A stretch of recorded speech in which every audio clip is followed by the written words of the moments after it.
Hi, I'm Zoe and I'm 6 years old. I used to think vegetables were kinda icky, but then... Zoe, honey, want to help me make some vegetable soup?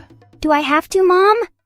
Come on, it'll be fun. Let's start with this crunchy celery. It looks like tall trees that are very crunchy. Now for the onions. They might make your eyes water, but they make the soup so tasty. Whoa, they don't smell very good either. These green beans are long and lean, just like string beans from Jack and the Beanstalk. Cool.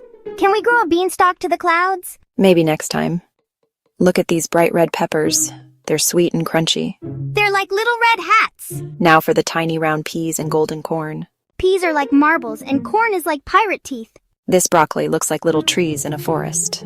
A whole forest in our soup. Finally, potatoes. They're the best for thickening our soup.